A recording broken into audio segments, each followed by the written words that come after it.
મહેસાણાના બોરિયાવી ગામે સાગર સૈનિક સ્કૂલનું ઉદ્ઘાટન ગૃહમંત્રી અમિત શાહના હસ્તે કરવામાં આવ્યું। વિડીયો કોન્ફરન્સથી ઉદ્ઘાટન કર્યું। દિલ્હી બ્લાસ્ટ પર ગૃહમંત્રી અમિત શાહનું નિવેદન, જે આતંકવાદ પાછળ છે તેને જરૂર સજા થશે। પીએમની આતંકવાદ વિરુદ્ધની લડાઈને દુનિયાએ સ્વીકારી। ગુજરાતમાં માવઠાને કારણે ખેડૂતોને મોટું નુકસાન થયું છે। ખેડૂતો માટે જાહેર કરેલા પેકેજને લઈ રાજ્ય સરકારને અભિનંદન। ખેડૂતો માટે આ પેકેજ આશીર્વાદરૂપ છે। દિલ્હીમાં એક આતંકવાદી ઘટનામાં કાર વિસ્ફોટમાં 9 લોકોનું મૃત્યુ થયું અને 25ની આસપાસ નાગરિકો ઘવાયા છે અને એના માટે દિલ્હીમાં અત્યારે મારી થોડી વ્યસ્તતા હતી। સૌથી પહેલા તો આ આતંકવાદી ઘટનામાં જેમનું મૃત્યુ થયું છે એ સૌ મૃતક લોકોના પરિવારજનો માટે મારી ઊંડી સંવેદના હું વ્યક્ત કરું છું અને સાથે સાથે જેમનું મૃત્યુ થયું છે એ સૌને હૃદયપૂર્વક શ્રદ્ધાંજલિ અર્પિત કરું છું। હું આ તબક્કે એટલું કહેવા માંગુ છું કે બોમ્બ બ્લાસ્ટની કાર્યવાહી કરવાના સૌ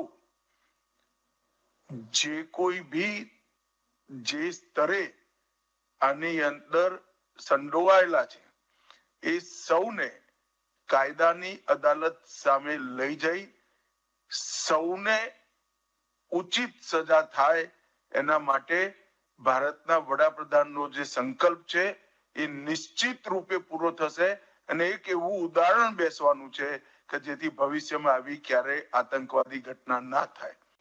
વિગતના કેટલાય દશકોમાં ના થયું એવું માવઠું થયું। ગુજરાતના ખેડૂતોનું બહુ મોટું નુકસાન થયું। હું ભૂપેન્દ્ર પટેલ અને એમની આખા મંત્રીમંડળને હૃદયપૂર્વક અભિનંદન આપવા માંગુ છું। એમને જે પ્રકારનું ઉદાર પેકેજ ગુજરાતના ખેડૂતો માટે મૂક્યું છે એ પેકેજ અસંભવ હતું। જ્યારે મારી પાસે આંકડા પહોંચ્યા 22,000 રૂપિયા પર હેક્ટરના, ત્યારે મેં ભૂપેન્દ્રભાઈને ફોન કર્યો હતો કે ભૂપેન્દ્રભાઈ, તમારું નાણાં ખાતું આટલા બધા રૂપિયા ખર્ચ કરશે? એને કહ્યું, સાહેબ જ્યાં કાપવું પડશે ત્યાં કાપીશું, પણ ખેડૂતો માટે ગુજરાત સરકાર પાછું વારી નહીં જોવે।